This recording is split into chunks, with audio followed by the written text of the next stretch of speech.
This man made it to the NBA even though he was homeless. How could someone go from living on the street to signing $100 million deals and becoming one of the NBA's biggest stars? Well, this is the story of Jimmy Butler.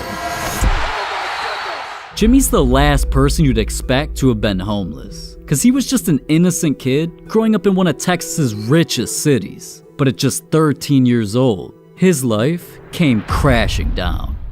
Out of nowhere, Jimmy's dad abandoned his family with no explanation. And since Jimmy looked just like the father that betrayed the family, Jimmy's mother just couldn't stand looking at his face. So eventually she snapped at Jimmy and said, "I don't like the way you look.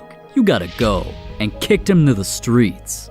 My mom kicked me out of my house, to tell the truth. I bounced in and out of guys' houses in high school. Now you'd think a teenager forced to figure out life for himself would be hard enough. But Jimmy's obstacles toward NBA stardom were about to get even harder. See, any day he couldn't crash at his friend's house, he'd just roam the streets. And being homeless in the Texas heat would be brutal for anybody, but especially Jimmy. And living like that forced him to make a life-changing decision. So I was always a big football fan. You know, being from Texas, football's big. I think basketball made me third. But then I wasn't a fan of the sun, wasn't a fan of the heat. Plus, I was tiny. Everybody else started growing. I was like, I don't want to get crushed. I'm gonna move inside to the AC, shoot at the orange rim. At the time, Jimmy didn't realize just how significant switching sports would become. But he wasted no time signing up for basketball at Tomball High School, where he vowed to become a star athlete. And during his senior year, Jimmy began his basketball career, which led him to making his new best friend, Jordan Leslie. But little did Jimmy know, they were about to become family. I mean, I was always like, man, you can stay tonight. My mom won't care. And then I'd just be like, oh, just one more night. And it just kind of developed into a week and then a month. Jimmy finally found himself a permanent home. But more importantly, he felt love and support. Jimmy knew this family took a risk bringing a stranger into their lives. So he couldn't let them down. And for the first time in Jimmy's life, he had hope. His basketball days were only beginning. And yet, he instantly set a goal most kids could only dream of, making the NBA. But Jimmy was determined, and that year the journey started off strong, because he committed to playing basketball for Tyler Junior College. I remember the first time walking down this bad baby. I knew I ended the game with 33 points. And with that 33 points, I was asking myself, is this real? Can I really score 33 points on a nightly basis? And then the next time I came out, 35 points. So I knew that I belonged here. This is where it started for me. Now, I don't know about you, but dropping 30 points a night sounds good to me. But see, Jimmy was only dominating players in junior college, and doing things at that level meant little to nothing. Jimmy knew if he wanted to accomplish his NBA dreams, he had to step up his game and be recruited to a top-ranked university. But right then and there, Jimmy realized his goals were even harder than he imagined. Because Jimmy already had a star teammate who was attracting scouts for himself. So with Jimmy knowing he had to compete with his own teammate for the spotlight, he began doubting he'd ever go pro.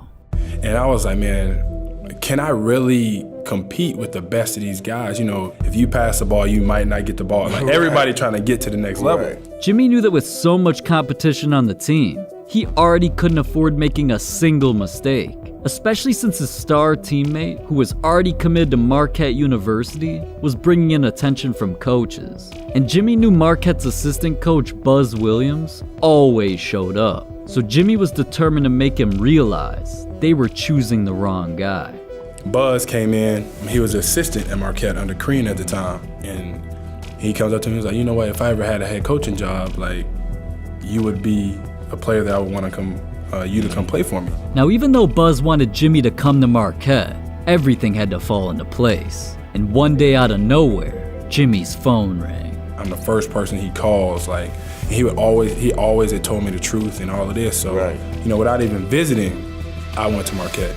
It was official. Jimmy accomplished his first goal and was now heading to the University of Marquette.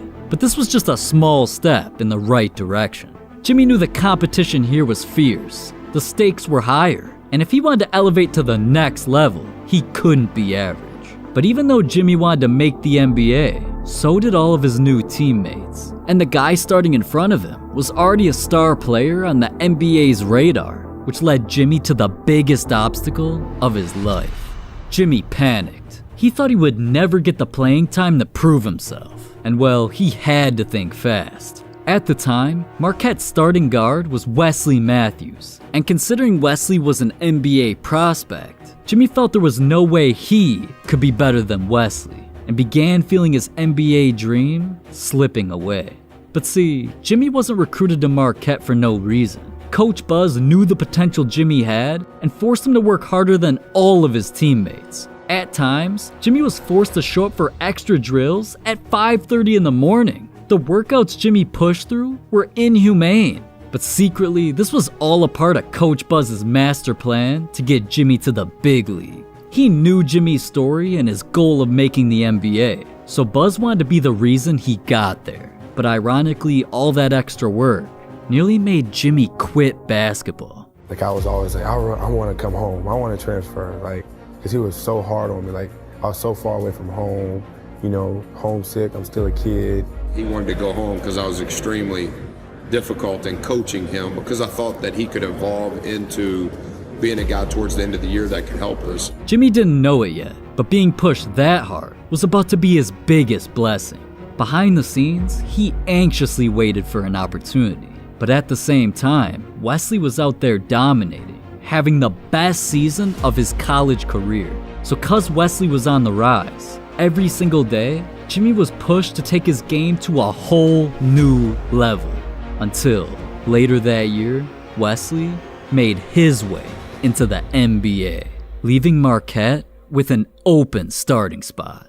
Everybody at Marquette knew Jimmy was doing everything he could to become their next leader, and now they blessed him with the opportunity. But even though his hard work finally paid off, deep down, Jimmy wasn't confident he could be the next Wesley Matthews. At the time, not a single NBA team even acknowledged Jimmy, so he only had 1 year to raise his draft stock. Otherwise, his dream would be over. And right on cue, that's when Wesley came back around and gave Jimmy some life-changing advice. Wesley Matthews came back. I was like, yo, you can play in the league. I was like, word? And that's when I really started to take basketball for real, for real. Maybe I can be a pro at the highest level. Not Europe pro, nothing's wrong with that. But like the NBA, like that's where you want to be at. That's the best of the best. Right after Jimmy was convinced he could make the NBA, he knew it was now or never. That season, he came out with a chip on his shoulder, hitting game-winning shots and putting up over 15 points a night. Jimmy even carried Marquette during March Madness, winning back-to-back games. But still, no matter what he accomplished, his goal was to go pro. So after his 2011 season, Jimmy took a leap of faith and declared for the NBA draft. But that's when things got scary, because everybody was finally gonna see if Jimmy's basketball career was over or just beginning. Good evening and welcome to NBA Draft presented by State Farm. Let's get ready to welcome them to the NBA family. The best of the best were here. All the country's top players from high school and college hoped their dreams were about to come true. So Jimmy knew he had competition, but he still had faith that eventually his name would be called. And one by one, the picks came in. The Cleveland Cavaliers select Kyrie Irving. The Charlotte Bobcats select Kemba Walker. The Golden State Warriors select Klay Thompson. The Indiana Pacers select Kawhi Leonard. As teams made their selections, Jimmy's name was never called. Most teams saw him as a huge liability. After all, he wasn't a freak athlete, he wasn't fast, and he didn't throw down crazy highlights. So teams felt drafting him for what he could become was too risky. Nobody was willing to place that bet. Well, nobody until...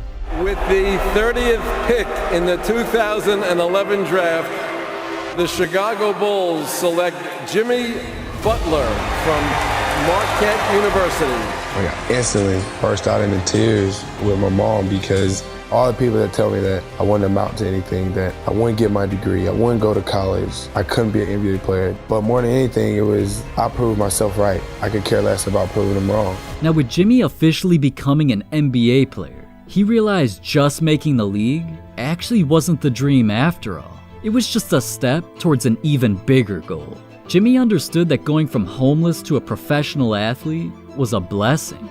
So now being in a position to accomplish greatness and having the power to motivate millions of people, he vowed to give basketball his everything and make it known to the entire world that anything is possible. It's not enough for Jimmy Butler to be good. It's not enough for him to be an all-star. Jimmy Butler has greatness written all over him. He has got that dog in him. Trust me, he is clutch closer on defense and offense. He's as tough as they come.